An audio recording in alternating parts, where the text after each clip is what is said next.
হয় ইতিমধ্যে ৰাজ্য চৰকাৰে ঘোষণা কৰা অৰুণোদয় আঁচনিৰ নামত যি ব্যাপক খেলিমেলি হৈছে দুৰ্নীতি সংঘটিত হৈছে সেই প্ৰতিবাদ সাব্যস্ত কৰিবৰ কাৰণে ওলাই আহিছে দৰঙৰ দুনিগাঁও পঞ্চায়তৰ একাংশ ব্যক্তি মই বৰ্তমান উপস্থিত আছোঁ ভেৰুৱাদল গাঁৱত উপস্থিত থাকি মই দেখুৱাইছোঁ একাংশ বঞ্চিত যিসকল হিতাধিকাৰী ওলাই আহিছে বিধৱা আৰু অবিবাহিত একাংশ মহিলা ওলাই আহিছে এই ধৰণে তেওঁলোকে প্ৰতিবাদ কৰিবৰ কাৰণে ওলাই আহিছে মই দেখুৱাইছোঁ এই প্ৰতিবাদৰ দৃশ্য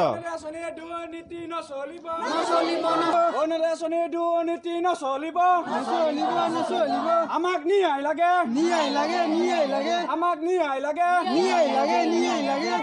বাইদেউ মই আপোনালোকে প্ৰতিবাদ কৰা দেখিছোঁ আমি কথা পাতিবলৈ চেষ্টা কৰিম কি হৈছে দুৰ্নীতি আচলতে অৰুণোদয় আঁচনিৰ নামত কি খেলি মেলি আপোনালোকে কিয় প্ৰতিবাদ কৰিবলৈ ওলাইছে অৰুণোদয় আঁচনিৰ আমি ফৰ্ম পোৱা নাই আমি হেৰি চাৰিটা চুবাৰ ভিতৰত আমাৰ এইটো চুবাত এখনো ফৰ্ম পোৱা নাই আপোনালোকৰ গাঁও পঞ্চায়ত কি আৰু গাঁওখনৰ নাম কি আমাৰ গাঁও পঞ্চায়ত দুনি আৰু ভেৰুৱাদল গাঁৱৰ নাম ভেৰুৱাদল আপোনালোকৰ যিখিনি মানুহ বঞ্চিত হৈ আছে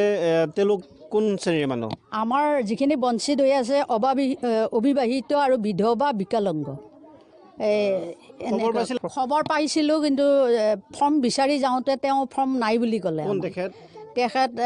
বিজেপিৰ নেতা মানে বাবুল কলিতা হয় কি ক'লে তেওঁ ক'লে ফৰ্ম শেষ হৈছে ফৰ্ম নাই এনেকৈ ক'লে তাৰপিছত ডকুমেণ্টছখিনি বিচাৰিলে ডকুমেণ্টছ জমা দি দিলোঁ কৈছে আমি ফিল আপ কৰি জমা দিম কিন্তু এতিয়া ছাৰ্ভেত আহোঁতে আমাৰ ফৰ্মো নাই জমাও দিয়া নাই নাম চাম একো নাই হয় আচলতে নিশ্চিতভাৱে ক'ব লাগিব যে অসম চৰকাৰৰ যি শিক্ষকসকল আছে শিক্ষকসকলক ব্যৱহাৰ কৰা হৈছে তেওঁলোকক পৰীক্ষা কৰিবৰ কাৰণে ইতিমধ্যে দায়িত্ব প্ৰদান কৰা হৈছিল আৰু আচলতে গোমৰ ফাঁক ওলাই পৰিল যেতিয়া যোৱাকালি এই মুহূৰ্তত এইখন স্থানলৈ পৰ্যবেক্ষণ কৰিবৰ কাৰণে পুনৰীক্ষণ কৰিবৰ কাৰণে আহিছিল শিক্ষকগৰাকী তেতিয়াই ওলাই পৰিল এইসকল ব্যক্তিয়ে আচলতে নথি পত্ৰ জমা দিছিল এগৰাকী বিজেপি নেতাৰ নাম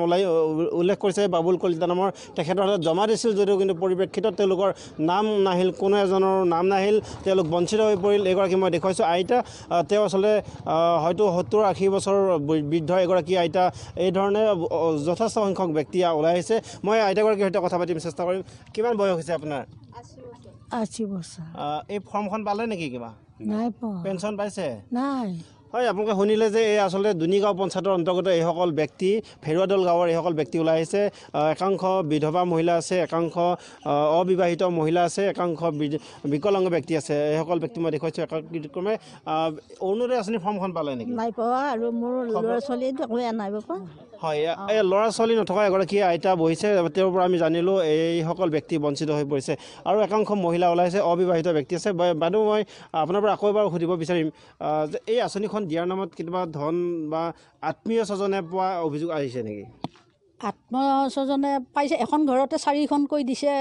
তেওঁৰ নেতাজনৰ ঘৰত হয় তাৰপিছত তাতে আৰু বহুত মানে ধনী মানুহে পাইছে মাটি 30-35 বিঘা মাটি থকা মানুহ পাইছে চাকৰি থকা ঘৰতো পাইছে 4চকীয়া বাহন থকা ঘৰতো পাইছে উদাহৰণ আছে সেইবিলাক কি ক'ব ৰাজ্য চৰকাৰৰ কি ক'ব এয়া ইলেকশ্যনৰ প্ৰাক মুহূৰ্তত নিৰ্বাচনৰ প্ৰাক মুহূৰ্তত এই ধৰণৰ আঁচনি ঘোষণা কৰি বিভিন্ন ধৰণৰ আস্থাভাজন হ'ব বিচাৰিছিলে তেওঁলোকে এইবিলাক মানে ভেকুৰ ভেওনাহে পাতি দিছে হেৰি ৰাইজৰ মাজত প্ৰবঞ্চনা কৰি মানে ঠগি খাবৰ কাৰণে নেতা কিছুমানক তেওঁলোকে সুবিধা দিছে হয় নিশ্চিতভাৱে ক'ব লাগিব যে আপোনালোকে শুনিলে এইসকল প্ৰতিবাদকাৰী মুখৰ পৰাই ওলাইছে প্ৰবঞ্চনা কৰিছে ঠগ প্ৰবঞ্চনা কৰি বিজেপি চৰকাৰে ইতিমধ্যে আস্থাভাজন হ'ব বিচাৰিছে ভোট আদায় কৰিবৰ কাৰণে চেষ্টা কৰিছে মোৰ হাতত এটা তথ্য আছে মই আপোনালোকক দেখুৱাইছোঁ প্ৰাগ নিউজৰ দৰ্শক মই এই মুহূৰ্তত এটি তথ্য দাঙি ধৰিব বিচাৰিছোঁ প্ৰাগ নিউজৰ দৰ্শক মোৰ হাতত নাম পৰিছে চালেহা বেগম আৰু স্বামীৰ নাম আছে আৰিফুল হক আৰু এই চালেহা বেগম আৰু আৰিফুল হকৰ ঠিকনা দিয়া হৈছিল মই বৰ্তমান উপস্থিত থকা এই চুবুৰীটোতে কিন্তু তেওঁলোকৰ যি বেংকৰ একাউণ্ট ব্যৱহাৰ কৰা হৈছিল অন্য এখন গাঁও আচলতে দুনিগাঁও পঞ্চায়তৰ অন্য এখন গাঁও বৰপথাৰ গাঁৱৰ এগৰাকী ব্যক্তিৰ একাউণ্ট নামৰ ব্যৱহাৰ কৰা হৈছিল আৰু যিখন ফটো তেওঁলোকৰ ফৰ্মখনত সম্বলিত আছিল ফটোখন কিন্তু একেবাৰে অস্পষ্ট এয়া এটা বেগম কেলেংকাৰী বা বেগম বিসংগতি হোৱাৰ ছবি আহিছে মোৰ সৈতে এগৰাকী মহিলা আছে যাৰ নাম চালেহা বেগম আচলতে সেইগৰাকী মহিলা এইখন গাঁৱত থকাটো হয় আপোনাৰ নামটো কি চালেহা বেগম আপোনাৰ স্বামীৰ নাম কি চাইফুল হক